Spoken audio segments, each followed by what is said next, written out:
Welcome to Electrified. It's your host, Dylan Loomis. Quick shout out to my newest patron, Greg H. Thank you for choosing to support the channel. This week at CES, Waymo gave us a bit more information on their next-gen platform, what they're calling the Waymo Ojai. For audio only, it's spelled O-J-A-I, but it's after a city in California, and most Californians say Ojai. This vehicle is built by Chinese company Zeekr, and Waymo said the Ojai is going to be deployed amongst our markets. But they didn't say which cities will get the vans first. They said we're looking to scale into 20 plus additional cities this year on top of the 5 we currently operate in. We will need all the vehicles we can get deployed. Waymo said the electric vans are imported from China into the US before being fitted with Waymo's software suite and sensor array. And this van, previously known as the Zeekr RT, is made exclusively for Waymo. The vans are outfitted with cameras, radar, LiDAR, and dedicated cleaning mechanisms to keep the sensors working. It's said to be built on an 800-volt architecture, which will be a nice upgrade from the Jaguar I-Pace for charging, and it's said to have a 76 kilowatt-hour LFP battery, but the official US range is still unknown. The Ojai will use 13 cameras, 4 LiDARs, 6 radars, and an array of external audio receivers. While still a lot, that's less than half the cameras on the current Jaguar I-Pace. And of course, Waymo saying despite having fewer cameras, the overall performance will be better. They said greatly reducing the sensors is one big part of our ability to scale this vehicle more cost effectively and reduce complexity in the manufacturing process. Waymo said the sensor pods are designed not to collect snow and ice, but they're also equipped with onboard heaters to help any ice build up, as well as small wipers and fluid.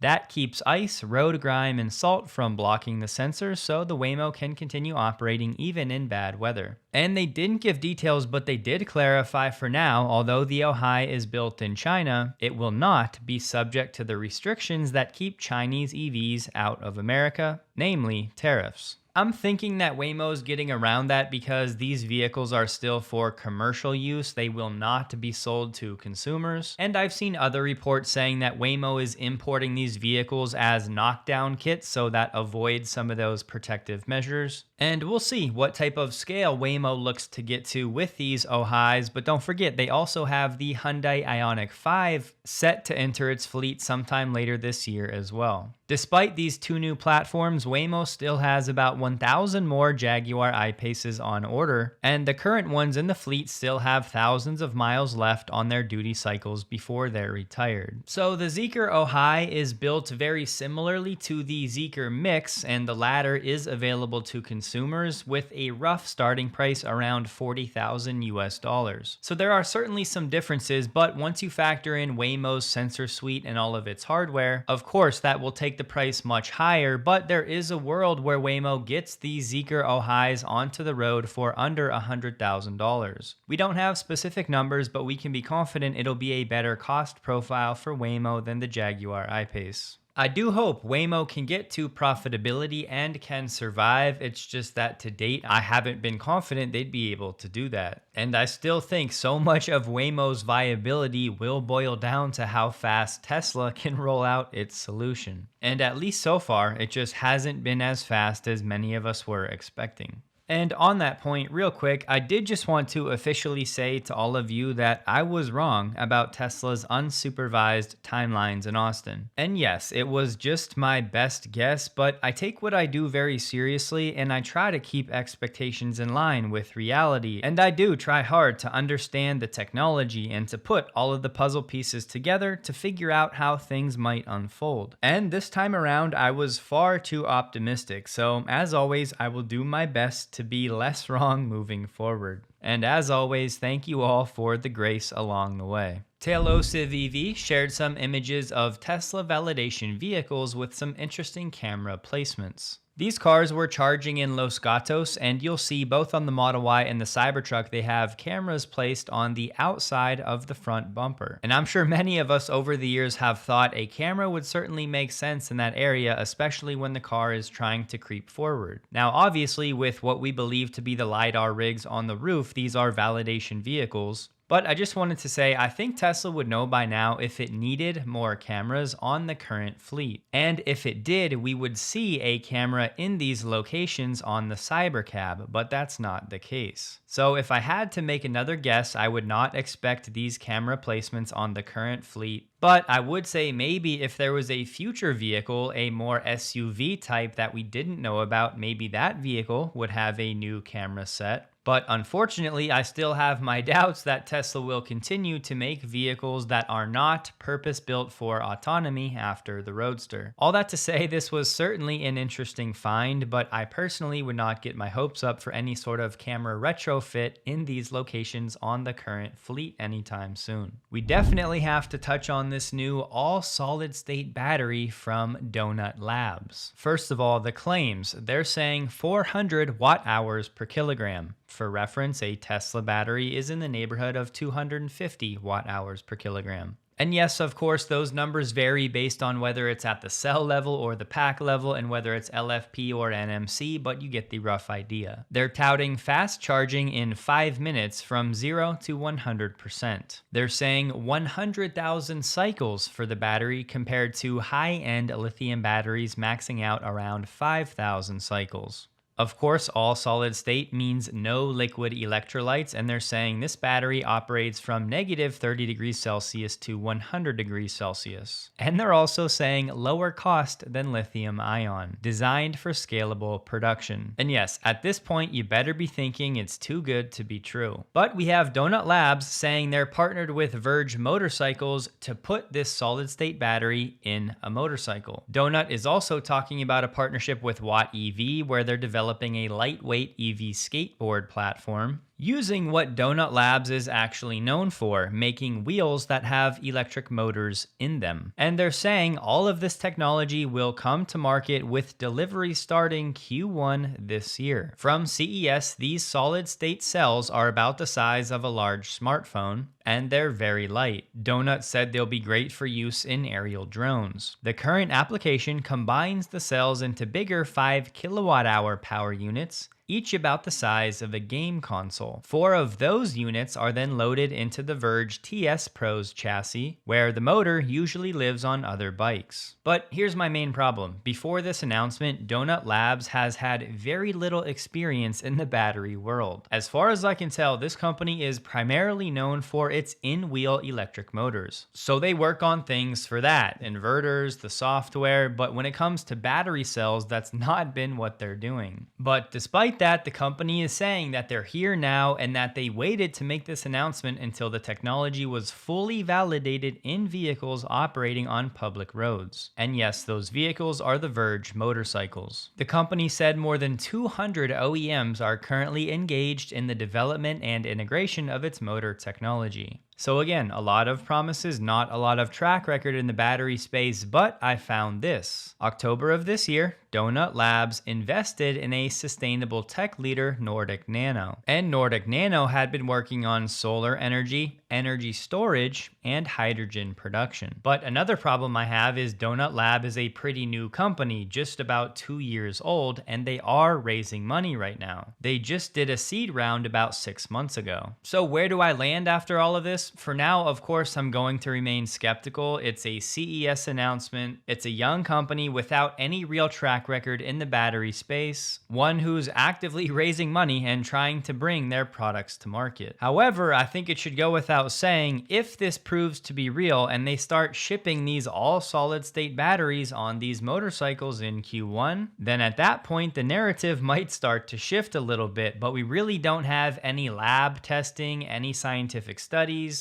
There's really just nothing out there about this battery, so I can't validate it for you. But I will definitely be watching closely because, as we know, if this were to be true, it would have big implications for what might change in the coming years from a battery perspective. And yes, obviously there would be questions about producing these solid-state batteries at a scale that would be enough for electric vehicles, but as we know, everybody has to start somewhere. I'm guessing a lot of you already saw Elon's 3-hour interview with Peter Diamandis and Dave Blunden. And first and foremost, I have to say, if you ever have the privilege of hosting an interview, please let your guest speak. Let them finish their thoughts. Allow for silence and space for them to think. And remember, for that segment, you as the host are not the focus. Your guest is. And yes, I'm looking at you, Peter and Dave. All throughout this interview, they were cutting Elon off and talking over him, not letting him finish his thoughts. It was incredibly frustrating.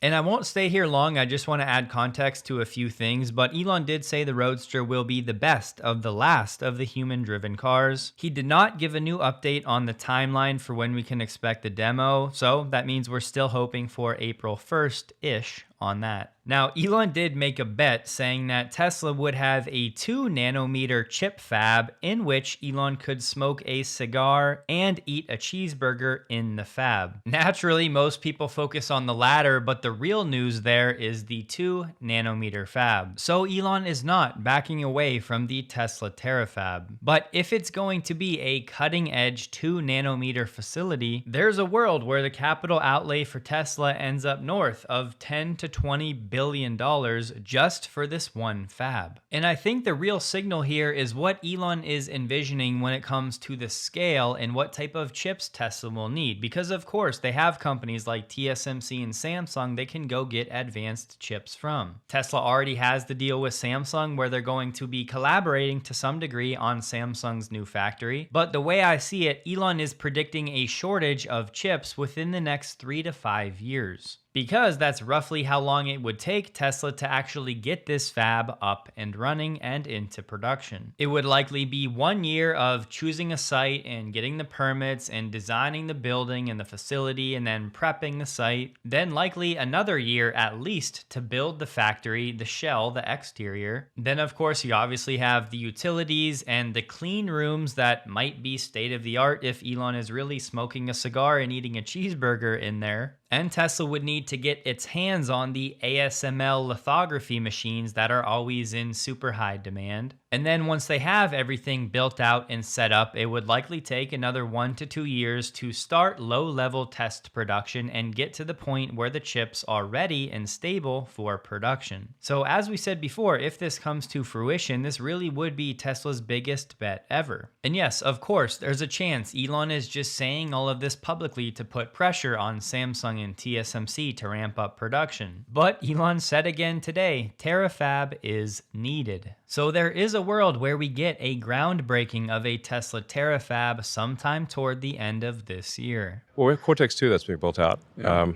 That'll be half a gigawatt and operational middle of next year. I'm hoping we get an update on the current size of Cortex 1 on the Q4 call. But to date, the reporting out there has been that Cortex 1 would start around 130 megawatts and could potentially scale up to 500 megawatts. But for now, it's not officially clear how Cortex 2 would relate to Cortex 1, if they're going to be completely separate, or if Elon is combining the size and scale of both 1 and 2. And yes, we can go to Tesla's Q3 slide deck where they said Cortex was a total of 81,000 H100 equivalents. And just super rough math, that would be in the neighborhood of about an 80 megawatt system. And I know this all just sounds like arbitrary numbers, but why this really matters is because version 13 was likely powered and enabled by Cortex 1 coming online toward the end of 2024. And the last update we got from Elon was that FSD is not limited by compute, so that's why the expectation is that Cortex 2 will primarily be for training Optimus. But hopefully you get the picture of why that 500 megawatts being online maybe in the next 6 months is such a huge deal. And yes, Elon meant this summer because that podcast was recorded in December. So Tesla might be going from having in the neighborhood of 80 megawatts of compute at Cortex 1 online to having 500 additional megawatts online in the next 6 months. So whether Tesla uses that capacity for FSD, Optimus, or both, either way, it's it's a massive win. And that's what I mean. The average person doesn't understand what Elon means when he says 500 megawatts coming online. It's like, okay, big deal. But hopefully that's enough context to understand why it is a big deal. And if it's true and they pull it off, Tesla's AI efforts should accelerate materially toward the end of this year. And the last thing from this interview, I just need everybody to hear what Elon said. When do you think Optimus will be a better surgeon than the best surgeons? How long for that? 3 years. 3 years. Okay. Yeah. And by the way, that's 3 years at scale. Yes. There'll probably be more Optimus robots that are great surgeons than there are all surgeons on Earth. Guys. First and foremost, this absolutely made it to the prediction tracker. Now, I'm out here reeling from my poor prediction about Tesla's unsupervised robotaxi scaling. Meanwhile, Elon is talking directly to millions of people saying that Optimus will be better than the best surgeons in 3 years at scale. And he said there will be more Optimus robots that are great surgeons than all surgeons on Earth. Now, just to let you know where I'm at on this one, I'd be comfortable going on record saying Optimus will have done a total of 0 surgeries within the next 3 years. And yes, I have added that to the tracker. Of course, I would love to be wrong here, but I just have serious doubts about those timelines, and I'm expecting many Optimus challenges and setbacks and hurdles and delays. But I think it's fair to siphon from this Elon prediction that Tesla has done something truly special with the Optimus hand, and that with Cortex 2, to some degree, anything is possible. And I'd be the first to say a lot can happen in 3 years once Tesla can get production of Optimus up and running. So for me, I do think it'll be similar to FSD in the sense that it is slowly at first and then all at once. We're still stuck in the slowly at first phase for FSD, but hopefully we get the all at once sometime later this year. So for me, I'm expecting a similar story with Optimus. But Elon has missed terribly on predictions like this with the 20 million vehicles a year one and his FSD timelines, so this could easily be another one of those. All I know for sure, it's going to be a blast to watch it unfold. Alexandra, Tesla Boomer Mama, continues to do excellent work for the Tesla community and really Tesla. On January 13th, there will be a hearing on motor vehicle safety and autonomous vehicle legislation. So if you would like to help, I will have this link below, as she included a lot of contact information for your local representatives, and she did include both email and phone scripts as well. So if you'd like to make your voice heard, now would be a great time to do so to encourage your local representatives to pass legislation that is more accommodative to autonomous vehicles. As you can see on the Energy and Commerce website, this hearing will be on multiple bills and proposals. And in case you're wondering where Sawyer got that 90,000 vehicle number, it's from right here. We've talked about this a lot, how currently NHTSA offers exemptions for vehicles that don't meet the FMVSS requirements, specifically vehicles that don't have wheels or pedals. But right now that cap is 2,500 vehicles, but there are proposals out there that would bump that up to 90,000. And as I said on X, that number feels so arbitrary, because if you're going to let one company deploy 90,000 autonomous vehicles, why stop there? If you're letting them already do that, then we can safely assume that the data says the vehicles are safe enough. So we'll see if they comment on that number further, and it does matter because, as we know, Tesla is the only company that's going to come close to running up against that cap. Waymo wouldn't sniff that limit anytime this year, and likely not in 2027 either. And the truth is, I don't think Tesla comes anywhere near that limit this year for the Cybercab, but in 2027, the story will hopefully be different. So it's completely up in the air what happens at this hearing, but the good news is it's happening. Another bill said the current FMVS standards were not designed with fully autonomous vehicles in mind, creating certification challenges and slowing design and production of vehicles without drivers. And did Elon's recent dinner with Trump have anything to do with this hearing being set a few days after? Honestly, I doubt it, given how short the turnaround was. But either way, I will always prefer Elon to be in good graces with whomever the president is. But the problem with all of this is when the bills might actually go into effect. Just this one as an example, they said not later than 1 year after the date of enactment of this act, the Secretary shall develop a roadmap to achieve commercial scale deployment of level 4 and level 5 autonomous vehicles. So hypothetically, if this act was enacted later this year, it wouldn't be until late 2027 until that roadmap is actually out there.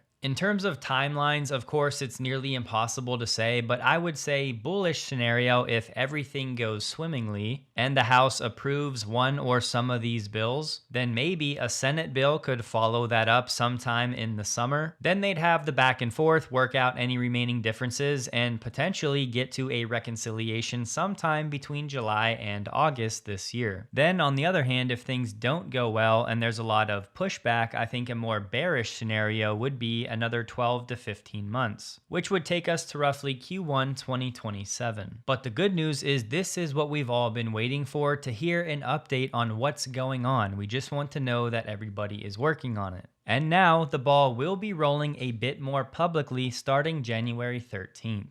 And listen, the truth is Tesla investors making noise in the past has absolutely moved the needle. So once again, a reminder, Alexandra's article will be below if you want to make your voice heard. Just this week on LinkedIn, Melanie Portillo said, "Get ready, Dallas and Fort Worth. I'm excited to share I've joined Tesla to help launch the autonomous robotaxi operations fleet. Coming back to the autonomous vehicle space feels full circle, and there's no better company to do it with." She's officially the robotaxi operations manager starting this month. And just to be clear, Austin is not part of the Dallas-Fort Worth Metroplex. And the reason Melanie said returning is because she used to work at Cruise as a commercial operations manager, also in the same area. On the Tesla careers page right now, Tesla is hiring for robotaxi operations manager in 2 other cities, both in Florida, one in Doral and the other in Orlando. What this role will do, monitor service trends and develop standards and processes to maintain the uptime of the robotaxi fleet. Understand and improve all aspects robotaxi service performance, championing safety, efficiency, quality, and technical acumen in service operations. Lead daily operations from service to cleaning to managing our lost and found process. And coordinate across the market and other teams at Tesla to remove blockers to the growth of the robotaxi program. So the pieces are being put in place, and it really does feel like the floodgates should be opening at any point. I'm not saying I think it's going to happen in Q1. Part of me feels like 14.3 and reasoning in the model and banish are going to be key pieces here, because remember, Elon said that would be the last big piece of the puzzle. But in just over 2 weeks, we'll have a quarterly call and hopefully learn a lot more. In case you missed it, XAI just officially raised $20 billion, which exceeded the $15 billion target. And it's not official, but the word is, with this latest funding round, XAI is now valued at a $230 billion pre-money valuation. And this is exactly why many of us started saying Tesla should invest in XAI back when it was valued at around $5 to $10 billion. For what it's worth, I would still be good with Tesla investing in XAI, but if they don't do it before the valuation gets to $1 trillion, then most of the upside will already be gone. And hear me, I said most of the upside, not all of it. They said Grok 5 is currently in training, and we're focused on launching innovative new consumer and enterprise products that harness the power of Grok, Colossus, and X to transform how we live, work, and play. Tesla stock closed the day at $431.41, down 0.36%, while the NDX was up 0.06%. The volume was 19% below the average. Hope you all have a wonderful day, and a huge thank you to all of my Patreon supporters.